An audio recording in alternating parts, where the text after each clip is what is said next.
TV network, the solution for humanity.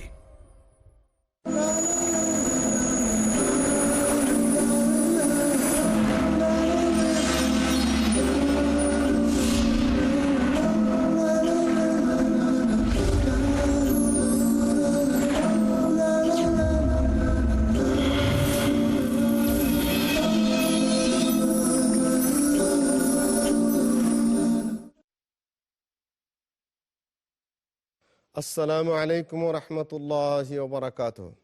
আলহামদুলিল্লাহ ওয়াসসালাতু ওয়াসসালামু আলা রাসূলিল্লাহ, আম্মা বা'দু, ফাআউযু বিল্লাহি মিনাশ শাইতানির রাজীম। ইন্না আনজালনাহু ফি লাইলাতুল কদর।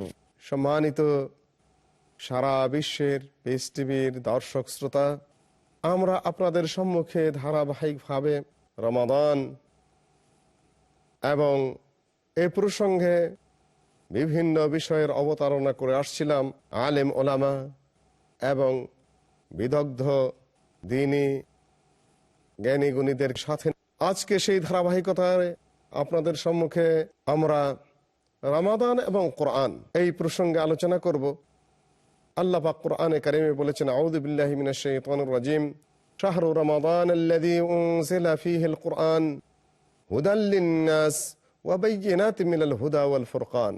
রমাদান মাস এমন একটি মাস যে মাসে কোরআন অবতীর্ণ হয়েছে। তাহলে রমাদান বড় না কোরআন বড়? রমাদান মাসে শাহরু রমাদানাল্লাযী উনজিলা ফীহিল কুরআন, কোরআন অবতীর্ণ হওয়ার কারণেই রমাদানের সম্মান আরো বেড়ে গেছে। কেননা কোরআনের মধ্যে বহুত হুকুম আহকাম রয়েছে, তার মধ্যে রমাদানের সিয়াম একটা হুকুম মাত্র। তাওহীদের কথা, সালাতের কথা, যাকাতের কথা, তার মধ্যে সওম একটি। আজকে উত্তম এই গ্রন্থ, আমাদের এই দ্বীনি পুস্তক, এটার কি মূল্যায়ন রয়েছে যা কোরআনে কারিমে রয়েছে, এই ব্যাপারে আলোচনা করার জন্য আমরা কিছু আলেম ওলামাদেরকে এখানে একত্রিত করেছি। পরিচালনায় আছি আমি ডক্টর মুসলিউদ্দিন। আমার ডান পাশে আছেন শেখ সাইফুদ্দিন বিলাল। আমার ডান পাশে সম্মুখে রয়েছেন শেখ ইউসুফ আব্দুল মজিদ। আমার বাম পাশে রয়েছেন শেখ আখতার মাদানী এবং আমার বাম পাশে রয়েছেন শেখ শহীদুল্লাহ খান মাদানী।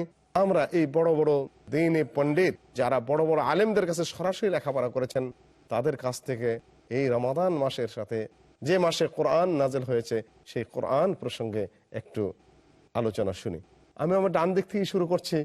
আপনি যদি কোরআন তেলাওয়াতের ফজিলত প্রসঙ্গে একটু আলোচনা শুরু করতেন, সেখান থেকে বাকি ভাইরা। খায়রুকুম মান তাআল্লামাল কুরআন ওয়া আল্লামাহ, রাওয়াহুল বুখারী। নিঃসন্দেহে মহাগ্রন্থ আল কোরআন মুসলিম জাতি নয়, বরং সমস্ত জাতির জন্য এক পথ প্রদর্শক, হেদায়াত।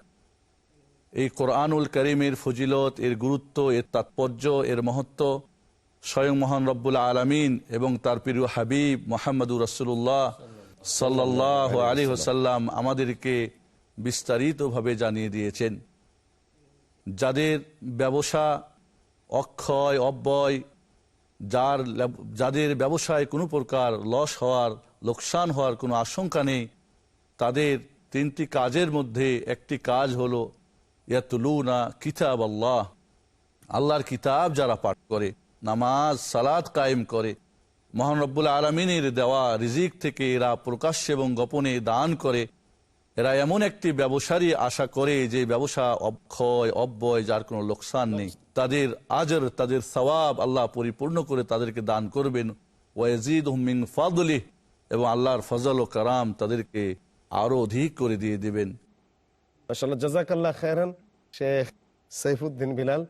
এখন আমি কোরআন তেলাওয়াতের ফজিলতের উপরে আর কি নেকি হতে পারে, কি ভালাই খের আছে, এ ব্যাপারে যদি শেখ ইউসুফ আব্দুল মজিদ সাহেব একটু যোগ করেন, তাহলে শ্রোতারাও উপকৃত হবেন ইনশাআল্লাহ। রাসূলিহিল কারীম يقول الله تبارك وتعالى: لقد من الله على المؤمنين إذ بعث فيهم رسولا من أنفسهم يتلو عليهم آيات ويزكيهم ويعلمهم الكتاب والحكمة وإن كانوا من قبل لفي ضلال مبين।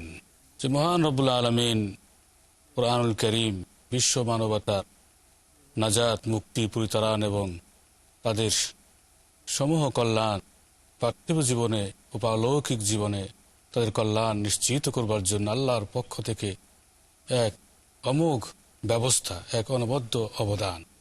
মহান আল্লাহ হে কোরআন বিশ্ববাসীর হিদায়াতের জন্য নাজিল করেছেন এবং সরাসরি রসুল করিম সাল্লাল্লাহু আলাইহি ওয়াসাল্লামকে নির্দেশ দিয়েছেন, উতলু মা উহিয়া ইলাইকা মিন কিতাবি রাব্বিক, যে আপনার কাছে যে কিতাব আপনার রবের পক্ষ থেকে এসেছে তা আপনি তেলাওয়াত করুন।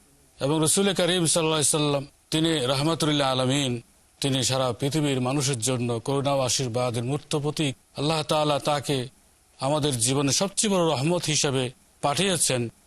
এবং এ পর্যায়ে আল্লাহ তাআলা ইরশাদ করেন যে লাকাদ মান্নাল্লাহু আলাল মুমিনিন, মুমিনদের উপর আল্লাহ পাকের বিশেষ অনুগ্রহ যে তিনি রসুল পাঠিয়েছেন তাদেরই মধ্য থেকে। এবং রসুলের কি কাজ? প্রধান কাজ যেটা উল্লেখ করা হয়েছে সেটা হচ্ছে তিনি ইয়াতলু আলাইহিম আয়াতি, তার কোরআন, আল্লাহর নাজিলকৃত কোরআন তিনি তিলাওয়াত করতেন। মানুষের আত্মিক পবিত্রতার সাধনে রসুল করিম সাল্লাল্লাহু আলাইহি ওয়াসাল্লাম তাজকিয়া করতেন এবং তাদেরকে শিক্ষা দিতেন।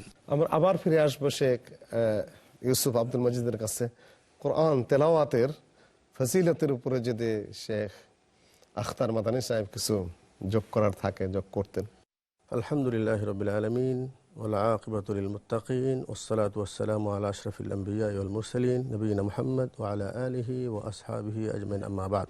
এই বিষয়ে আমি একটা হাদিস আপনাদের সামনে উপস্থাপন করতে যাচ্ছি, যে হাদিসে নবী মুহাম্মদুর রাসূলুল্লাহ সাল্লাল্লাহু আলাইহি সাল্লাম বলেছেন, মান ক্বারাআ হারফাম মিন কিতাবিল্লাহি ফালাহু হাসানাহ, যে ব্যক্তি কোরআন থেকে একটি হরফ পড়বে তার জন্য একটি নেকি, ওয়াল হাসানাতু বিআশরি আমসালিহা, এবং আল্লাহ নবী সাল্লাল্লাহু আলাইহি ওয়াসাল্লাম বলেছেন যে সেটাকে আরও 10 গুণ করে বাড়িয়ে দেবেন।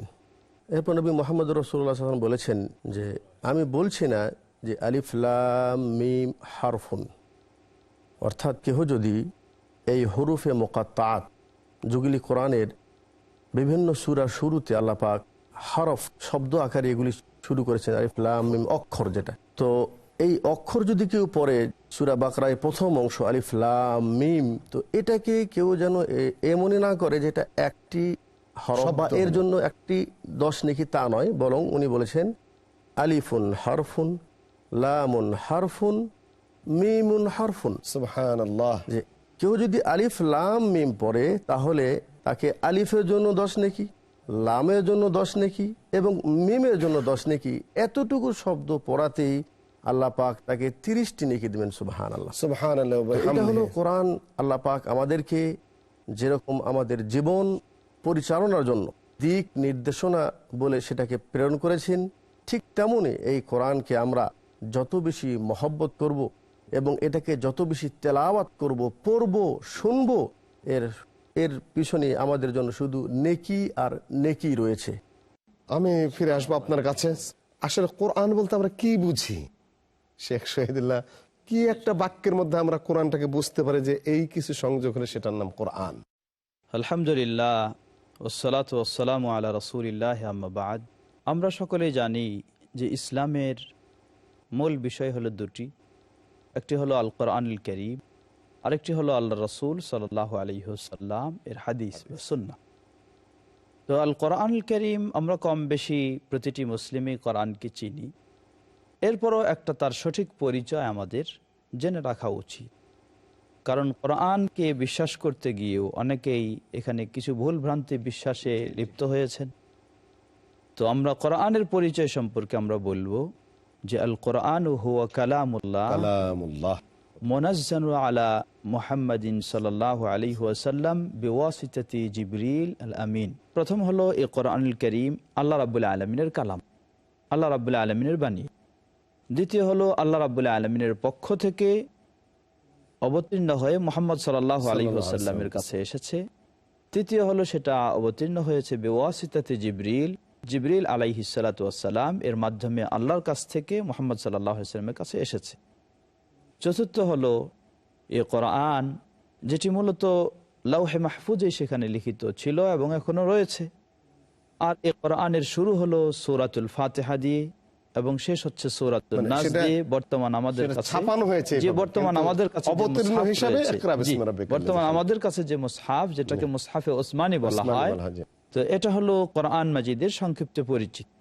সম্মানিত সারা বিশ্বের দর্শক শ্রোতা, ছোট্ট একটি ব্রেকের পরে আমরা আবার আপনাদের সম্মুখে এই গুরুত্বপূর্ণ আলোচনা নিয়ে ফিরে আসব।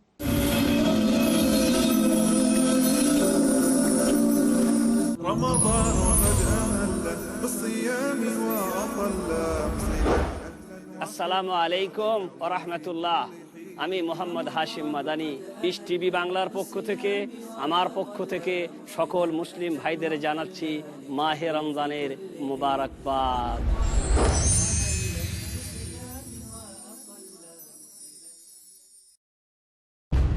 কোরআন একটা চূড়ান্ত বার্তা। মহাবিশ্বের মহাবিস্ময় মহাগ্রন্থ আল কোরআন দিয়ে আমাদের হেদায়েতের ব্যবস্থা করেছেন। Quran will remain as the most modern book ever. এমন এক কিতাব, যেই কিতাব দিয়ে মানুষের সব সমস্যার সমাধান করা যায়। সমাজের মধ্যে আল্লাহ সুবহানাহু ওয়া তাআলা কোরআনকে রাখবেনই। কোরআন শুধুমাত্র মুমিনদের সম্পদ নয়, কোরআন হচ্ছে বিশ্ব মানবতার মহান সম্পদ। দেখুন শাইখ আব্দুর রহমান মাদানীর সাথে আসুন কোরআন দিয়ে জীবন গড়ি, প্রতি রোববার, মঙ্গলবার ও শুক্রবার রাত 9টায়, পুনঃ সম্প্রচার সকাল 5:30 বাংলাদেশে, পিস টিভি বাংলায়।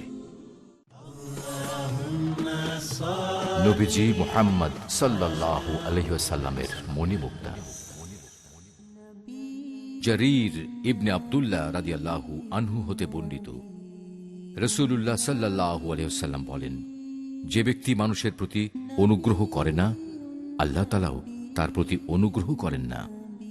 সহিহ বুখারী 9ম খণ্ড, তাওহীদ অধ্যায়, অনুচ্ছেদ 2, হাদিস নম্বর 7374। এই রমজানে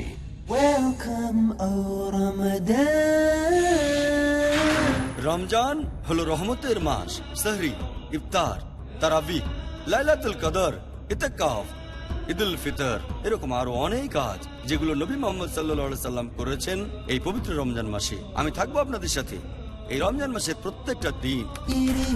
রমজান হোক আরো ফলপ্রসূ, আরো বেশি পুরস্কারময়। আমার সাথে থাকুন এই পবিত্র রমজান মাসের প্রত্যেকটা দিন। দেখুন 1 ঘন্টার বিশেষ অনুষ্ঠান রমজান, ডক্টর জাকিরের সঙ্গে। পরবর্তী অনুষ্ঠান পিস টিভি বাংলায়।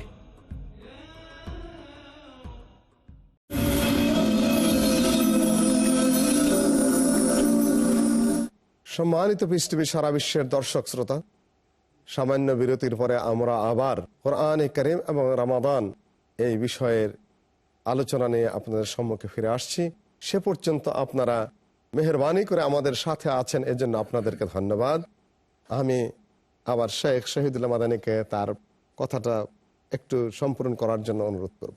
আমরা কোরআনুল কারীমের পরিচয় সম্পর্কে আলোচনা শুনছিলাম, যে এর পরিচয় কয়েকটি দিক আমরা তুলে ধরেছি। প্রথম হলো, এটা হলো কালামুল্লাহ, আল্লাহ রাব্বুল আলামিনের বাণী, মানুষের বানানো না, কখনো মানুষের বানানো নয়, এবং নবী মুহাম্মদ সাল্লাল্লাহু আলাইহি ওয়াসাল্লামেরও নিজেরও কিছু নয়, বরং স্বয়ং আল্লাহ রাব্বুল আলামিনের বাণী। এই জন্য এই ক্ষেত্রে একটি গুরুত্বপূর্ণ আমাদের আকীদা বিশ্বাসের বিষয় রয়েছে, যেটি কোরআন মাজিদ কখনো মাখলুক নয়, কখনো সৃষ্ট বিষয় নয়, বস্তু নয়, কারণ এটা হলো স্বয়ং আল্লাহ সুবহানাহু ওয়া তাআলা খালেকের বাণী। সেই হিসাবে এটাকে কখনো আমরা মাখলুক মনে করব না। এটাই আমাদের আহলুস সুন্নাহ এটাই আহলুস সুন্নাহ ওয়াল জামাআতের, এটা কোনো সৃষ্টি করা জীব নয়, সৃষ্টি করা বস্তু নয়, আল্লাহর প্রসিদ্ধ আহলে সুন্নাহ ওয়াল জামাআতের এটাই হলো আমাদের সঠিক আকীদা বিশ্বাস। কখনো আমরা এই আকীদা বিশ্বাসে যেন ভ্রান্তিতে লিপ্ত না হই, সতর্ক থাকা উচিত। দ্বিতীয়, এখানে কোরআন মাজিদের আরেকটি বৈশিষ্ট্য হলো, যেটি বলা হয় সে সংজ্ঞায় পরিচয় দিতে গিয়ে, যে নাকলান মুতাওয়াতিরান বিলা শুবহাতিন।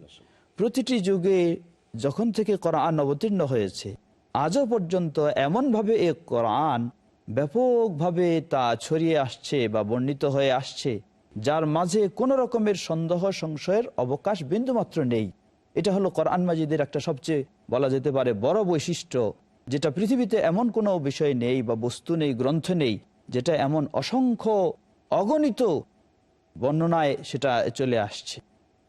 তো এখানে আমাদের আরো কয়েকটি বিষয় লক্ষ্য করা দরকার, যে কোরআন মাজিদ এটাকে আমরা আরো সবচেয়ে একটা বড় বিশ্বাস রাখবো যে এটা আল্লাহ রাব্বুল আলামিন নিজেই পরিচয় দিচ্ছেন হুদাল লিল মুত্তাকিন, যে কোরআন শুধু তেলাওয়াত করে করে রেখে দেওয়ার জন্য নয়, কোরআন হলো আমাকে পরিচালনা করার জন্য। শেখ সাইফুদ্দিন বিলাল ভাই তেলাওয়াতের প্রসঙ্গে যেন কি একটু বলছিলেন। বলতেছিলাম যে তেলাওয়াতটা দুই প্রকার। আমাদের মধ্যে দেখা যায় যে তেলাওয়াত লফজিয়া, যেটা মানে শব্দ পাঠ করা, কোরআন পাঠ করা, এবং কোরআন পাঠের যে সমস্ত কোরআনের যেমন ফজিলত সুসাব্যস্ত, ঠিক এভাবে কিছু বিশেষ বিশেষ সূরারও কিন্তু আলাদা আলাদা ফজিলত যেমন সাব্যস্ত, এভাবে কিছু বিশেষ আয়াতেরও কিন্তু ফজিলত সাব্যস্ত। এছাড়া আরেকটা যে তেলাওয়াত হুকমিয়া, যে তেলাওয়াতের মাধ্যমে কোরআনের তাসদিক বা সত্যায়ন এবং কোরআনের যে সমস্ত আদেশ আমাদের জন্য করা হয়েছে সেগুলি আমাদের জীবনে সর্বক্ষেত্রে বাস্তবায়ন, এছাড়া যেগুলি নিষেধ করা হয়েছে সেগুলি থেকে আমাদেরকে বিরত থাকা বা আমাদের বর্জন করা। তো এই যে আমলের জিন্দেগিটা, এটা হলো তেলাওয়া হুকমিয়া। আর যেটা তেলাওয়া লফজিয়া, সেটা তো সওয়াবের আলোচনা আমরা বা ফজিলত এখন আমরা করতেছিলাম। এক্ষেত্রে আমরা যেন পাঠক বিন্দুকে বলবো যে শুধু সওয়াবের ব্যাপারটাই যেন আমরা খেয়াল না করি, বরং কোরআন যে নাজিল হয়েছে তাদাব্বর করার জন্য, এই জন্য আমরা বলবো যে কোরআন শুধু লফজি তেলাওয়াত সঙ্গে আমরা যেন এর হুকমের ব্যাপারটাও যেন আমরা ফজিলতের এক্ষেত্রে ভুলে না যাই। আমরা আল্লাহর কালাম তো হলো আল্লাহর ওয়াহি। ওয়াহি প্রসঙ্গে যদি আপনি একটু ব্যাখ্যা দিতেন যে আল্লাহর পক্ষ থেকে ওয়াহিদের জিনিসটা কি। রাসূলুল্লাহ সাল্লাল্লাহু আলাইহি ওয়াসাল্লাম আল্লাহর পক্ষ থেকে তিনি রসূল, এবং তার কাছে আল্লাহ তাআলা হযরত জিবরাইল আলাইহিস সালামকে পাঠিয়ে ওহী নাজিল করেছেন। আল্লাহ তাআলা ইন্না ওহাইনা ইলাইকা কামা ওহাইনা ইলা নূহ ওয়ান নাবিয়্যিনা মিন বাদি, এই সমস্ত নবীদের কাছে আল্লাহ তাআলা ওহী পাঠিয়েছেন। ওহীর শাব্দিক অর্থ তো হচ্ছে আল ইবলাগ আস-সারি আল খাফি, আল ইবলাগ পৌঁছানো অথবা অনুপ্রেরণা, ইহা ইউহি, এরকম অনুপ্রেরণার অর্থ আসে, ইশারার অর্থ আসে। ওহীর মাধ্যমে আল্লাহ তাআলা কোরআন রাসূল করিম সাল্লাল্লাহু আলাইহি ওয়াসাল্লামের কাছে নাজিল করেছেন। রাসূল করিম সাল্লাল্লাহু আলাইহি ওয়াসাল্লাম স্বয়ং নিজে বর্ণনা করেছেন যে আহইয়ানান ইয়াতিনি মিসলা সালসালাতুল জারাস, যে একটা ঘন্টা বাজার মতো আওয়াজ ধ্বনি আমি শুনতে পেয়েছি, এবং ওর মাধ্যমে জিবরাইল আমিন আমার উপরে আসতেন এবং ওহী নাজিল করতেন। ওহী নাজিল হওয়ার সময় এটা ইন্না সানুলকি আলাইকা কাওলান সাকিলা, ওহী গ্রহণ করাটা এটা কোনো সহজ সাধ্য ব্যাপার নয়। এক সাহাবীর রানের উপরে মাথা রেখে আল্লাহ সাল্লাল্লাহু আলাইহি ওয়াসাল্লাম ঘুমিয়েছিলেন, সেই সময় ওহী যখন নাজিল হলো, সাহাবী বলেন যে আমার পাটা যেন ছিঁড়ে যাচ্ছে, দিন ও বিদিন হয়ে যাচ্ছে। এটা ওহী, এটা অনেক কঠিন জিনিস। ওটার উপর যখন চলে থাকতেন উট বাঁকা হয়ে যেত, এবং রাসূল সাল্লাল্লাহু আলাইহি ওয়াসাল্লাম যখন নাকি ওহী শেষ হতো তখন ঘর মহাপ্লুত হয়ে যেতেন। শীতের দিনেও তিনি ঘেমে যেতেন। জি, শীতের দিনেও তিনি ঘর মহাপ্লুত হয়ে যেতেন। তো এটা ওহী রিসিভ করাটা, ওহী গ্রহণ করাটা, এটাও কোনো সহজ ব্যাপার ছিল। ওয়াহি, এখানে একটা কথা মনে হয় যে ওয়াহি দুই প্রকার। একটা ওয়াহি মাতলু যেটা আল কোরআনুল কারীম, আর একটা ওয়াহি হলো যেটা গায়র মাতলু, যেটা হাদিস বা সুন্নাহ। এক্ষেত্রে দুইটাই কিন্তু আল্লাহ রাব্বুল আলামিনের পক্ষ থেকে এসেছে। একটা মাতলু যেটা জিবরিল আলাইহিস সালাতু ওয়াস সালামের মাধ্যমে, আর একটা সরাসরি যেটা ইলহামের মাধ্যমে হতো। এই জন্য আমরা দুইটাই ওয়াহি, এবং এই দুই ওয়াহিরই সংরক্ষণের দায়িত্ব মহান রব্বুল আলামিন নিজেই নিয়েছেন। ইন্না নাহনু নাযালনা যিকরা ওয়া ইন্না লাহু লাহাফিজুন, সূরা হিজরে। এখানে যিকরের অর্থ যেটা মুফাসসিরিন গুণ করেছেন যে ওয়াহি মাতলু এবং গায়র মাতলু উভয়টাই ওয়াহি। একটার ভাব, বিষয়বস্তু এবং ভাষা দুটোই আল্লাহর, মুতাআব্বাদুন বিতিলাওয়াতিহি। আর একটা হলো ভাব, বিষয়বস্তু সব আল্লাহর পক্ষ থেকে, কিন্তু ভাষাটা, বাক্যটা হলো নবী সাল্লাল্লাহু আলাইহি ওয়াসাল্লামের, সেটাকে বলে ওয়াহি গায়র মাতলু। অর্থাৎ একটা হলো কোরআন আর একটা হলো হাদিস। আল্লাহ নবী সাল্লাল্লাহু আলাইহি ওয়াসাল্লাম বলেছেন যে ওনার প্রতি যে ওহী প্রেরণ করা হতো এর কয়েকটা মাধ্যম ছিল। কখনো আল্লাহ তাআলা সেটাকে জিবরাইল আলাইহিস সালামের মাধ্যমে ওহী প্রেরিত করেছেন, আবার কখনো উনি স্বপ্নের মাধ্যমেও ওহী পেয়েছেন।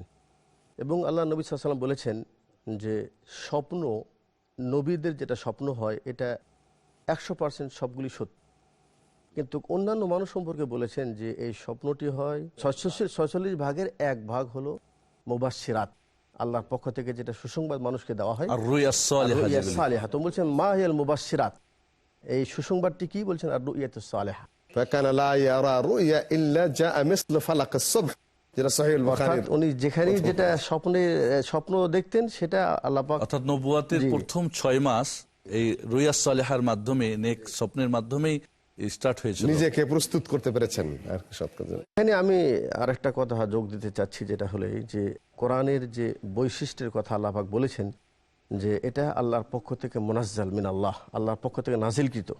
তো এই বিষয়ে সূরা সূরার ইন্নাহু লাতানজিলু রাব্বিল আলামিন, নিশ্চয়ই এই কোরআনটি আল্লাহ পাক অবতীর্ণ করেছেন সমস্ত পৃথিবীর রব প্রতিপালকের পক্ষ থেকে। এবং আল্লাহ পাক এটাও বলেছেন যে ইন্নাহু লাকুরআনুন কারীম, নিশ্চয় এটা একটা সম্মানিত কোরআন। তো এই যে কোরআন আল্লাহ পাক আমাদেরকে নাজিল করেছেন, যে এটা কোনো ওয়ালা বিকৌলি কাহিন ওয়ালা বিকৌলি শাইর, এটা কোনো কবি অথবা এটা কোনো গণকের কথা নয়, সেটা মহান রব্বুল আলামিনের পক্ষ থেকে। আর এটা যখন নবী মুহাম্মদুর রাসূলুল্লাহ সাল্লাল্লাহু আলাইহি ওয়াসাল্লামের উপর নাজিল যখন করেছেন, তখন আল্লাহ পাক বলেছেন যে হে নবী সাল্লাল্লাহু আলাইহি ওয়াসাল্লাম, ইয়া আইয়ুহার রাসূল বাল্লিগ মা উনজিলা ইলাইকা মির রাব্বিক। আমি যেটা বলছি সেটা হলো যে আল্লাহ পাক ওনাকে নিষেধ করে দিয়েছেন যে আপনি ওহী ছাড়া অন্য কিছু মানুষের কাছে পৌঁছাবেন না। তো বলছেন যে ওয়ালাউ তাকাওয়ালা আলাইনা, মানে উনি যদি ওহী ছাড়া কিছু মিশ্রিত করতো তাহলে আল্লাহ পাক ওনার গলা রক্তটা কেটে দিতেন। কিন্তু আল্লাহ বলছেন মা ইয়ান্তিকু আনিল হাওয়া, বিশ্বাস করতে হবে যে কোরআনের কোনো একটি শব্দ বা হরফ ওহী ছাড়া, এর ভিতর আল্লাহর কালাম ছাড়া অন্য কিছু, এই কালামের মধ্যে আল্লাহর ওহী ছাড়া, আল্লাহর বিষয়বস্তু এবং ভাষা দুটো ছাড়া কিচ্ছু নেই। আমরা তো বহু গ্রন্থকে পবিত্র বলে মনে করি, পবিত্র গ্রন্থ, এটা মেনে চলতে হবে, এটা আচার আচরণ মানতে হবে। পবিত্র গ্রন্থ এবং আল্লাহর পক্ষ থেকে না আসলে সেটাকে পবিত্র গ্রন্থ বলে শ্রদ্ধা করাটা, কিংবা আল্লাহর কালাম হতে গেলে তার কি কি লক্ষণ জরুরি মনে করেন? যে অমক শরীফ তমক শরীফ। আসলে একটি সুন্দর কথা আপনি স্মরণ করেছেন। আমাদের মুসলিম সমাজে যে সমস্ত পরিভাষা, সেই পরিভাষাগুলির মধ্যে আমরা যেমন কোরআনুল কারীমের ক্ষেত্রে কিছু পরিভাষা আমরা ব্যবহার করি, আবার কিছু পরিভাষা স্বয়ং কোরআনের যিনি মালিক আল্লাহ সুবহানাহু ওয়া তাআলা তিনি নিজেই পরিভাষা দিয়েছেন। তো এক্ষেত্রে আমাদের উচিত হলো যার বাণী এটা, তিনি যেই পরিভাষাগুলি ব্যবহার করেছেন সেই পরিভাষাগুলি আমাদের ব্যবহার করা উচিত। আল্লাহ রাব্বুল আলামিন কোরআনুল কারীমের ক্ষেত্রে আমরা যেমন অনেক কিছু বলে থাকি মহাগ্রন্থ বা পবিত্র গ্রন্থ ইত্যাদি, কোনো সন্দেহ নাই এগুলি ভাবের দিক থেকে বা ইসের দিক থেকে মহাগ্রন্থ অবশ্যই পৃথিবীতে এর চেয়ে শ্রেষ্ঠ কোনো গ্রন্থ আসেনি এবং আসবেও না ইনশাআল্লাহ, এটাই হলো সর্বশ্রেষ্ঠ গ্রন্থ এবং পবিত্র, এতে কোনো সন্দেহ নাই, যেহেতু এটা আল্লাহ রাব্বুল আলামিনের বাণী। কিন্তু এই কোরআনুল কারীমকে যখন আমরা সম্বোধন করব বা তার নাম বলবো, তখন সেক্ষেত্রে আমাদের উচিত হলো আল্লাহ রাব্বুল আলামিন যে নামগুলি শিক্ষা দিয়েছেন বা যেই বিশেষণগুলি আল্লাহ রাব্বুল আলামিন ব্যবহার করেছেন সেগুলি আমাদের ব্যবহার করা উচিত। আমরা হয়তো অনেক সময় বলে থাকি কোরআন শরীফ, আসলে কোরআন শরীফ আল্লাহ রাব্বুল আলামিন কোথাও ব্যবহার করেননি নিজেই, এবং রাসূল সাল্লাল্লাহু আলাইহি সাল্লাম তিনি নিজেও কোনোদিন ব্যবহার করেননি কোরআন শরীফ, বরং আল্লাহ রাব্বুল আলামিন তিনি ব্যবহার করেছেন কোরআনুল কারীম, কোরআন মাজিদ, কোরআন হাকিম। তাই এইভাবেই আমাদের হয়তো কোরআন মাজিদকে সম্বোধন করা উচিত। সম্মানিত দর্শক শ্রোতা, আমরা এতক্ষণ যা আলোচনা করলাম কোরআন তেলাওয়াতের ফজিলত, যদি ফজিলত আরো অনেক রয়েছে সেগুলো হয়তো আমরা পরে আলোচনা করব। কোরআন আল্লাহর পক্ষ থেকে ওয়াহি, এটা মানুষের বানানো কোনো কথা নয়, এ নিয়ে আলোচনা হলো। ওয়াহি কিভাবে আল্লাহর পক্ষ থেকে আসে সে ব্যাপারে আলোচনা হলো, এবং আলোচনা হলো কোরআন মাজিদ, কোরআন যে পবিত্র গ্রন্থ এবং অন্যান্য গ্রন্থের সাথে অন্যান্য যে কোনো গ্রন্থ রচনা করে তার নাম সাথে পবিত্র লাগিয়ে দেওয়া, শরীফ লাগাইয়ে দেওয়া কোনো অবস্থাতেই উচিত নয়, যেহেতু সেগুলো আল্লাহর পক্ষ থেকে অবতীর্ণ হয় নাই বা সেটা নবীর কাছে আসে নাই। সুতরাং সেগুলোর সাথে নিজেরাই যদি পবিত্রতা লাগিয়ে দিয়ে তাকে শ্রদ্ধা করা শুরু করে দেয়, তাহলে সেটা আমার মনে হয় খুব বেশি সেটা উচিত হবে না।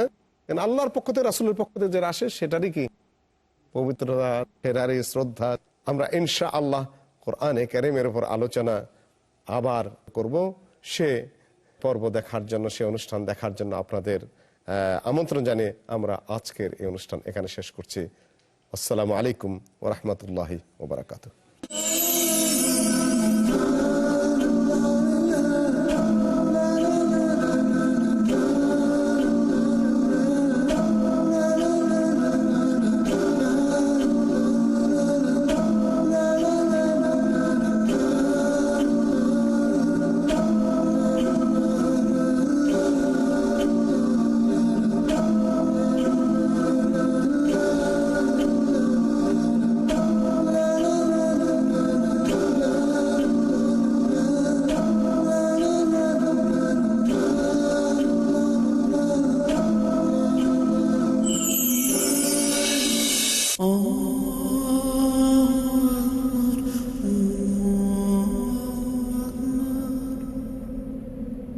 أشهد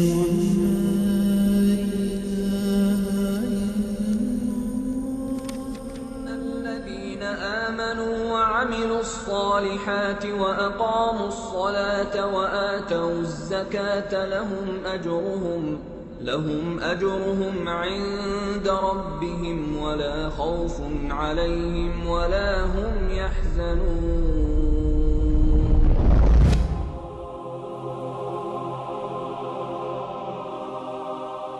আসসালামু আলাইকুম। ওয়ালাইকুম সালাম। আসসালামু আলাইকুম। আমি আমাদের এই ধর্মের আসল সৌন্দর্য অন্যদের কাছে ছড়ানোর জন্য চেষ্টা করছি, কিন্তু দুর্ভাগ্যবশত আমি ইসলামের বাণী ছড়ানোর কোনো উপায় খুঁজে পাইনি। আমার কাছে এর সমাধান আছে। যেহেতু আমি কোনো আলিম নই, তাই আমি বেছে নিয়েছি পিস টিভিকে, একটি আন্তর্জাতিক খ্যাতি সম্পন্ন ইসলামিক টেলিভিশন চ্যানেল। একটা টেলিভিশন চ্যানেলকে কি জাকাত দেওয়া যাবে? হ্যাঁ সত্যি, যদি এটা হয় non profit Islamic television channel piece TV নয়, কেন নয়? পৃথিবীর বড় বড় আলেমগণের নিকট থেকে ফতোয়া এসেছে যা বলে যে জাকাত দেওয়া যাবে কোনো অলাভজনক ইসলামিক স্যাটেলাইট টেলিভিশন চ্যানেলকে, যার মূল লক্ষ্য হচ্ছে ইসলামের সঠিক বাণী ছড়িয়ে দেওয়া। পিস টিভির সাথে থাকুন। আপনার জাকাত ও দানের অর্থ পাঠাতে পারেন IRFI Al Ryan Bank 47 Calthorpe Road, Birmingham, UK. Postcode B151TH. Pound account number 01132301. IBAN GB49 ARAY 30008301 132301. Sort code 300083. Swift BIC code ARAY GB22. টাকা পাঠিয়ে আমাদের ইমেল করুন support@peacetv.tv। পিস টিভি, মানবতার সমাধান। أفغير الله أبتغي حكما وهو الذي أنزل إليكم الكتاب مفصلا والذين آتيناهم الكتاب يعلمون أنه منزل من ربك بالحق فلا تكونن من الممترين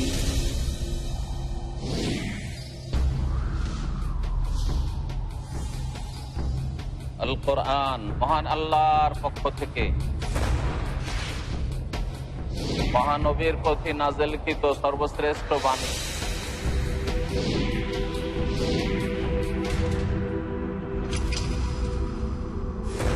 শিরকের বিরুদ্ধে তাওহীদ প্রতিষ্ঠায়, মানবতার কল্যাণে।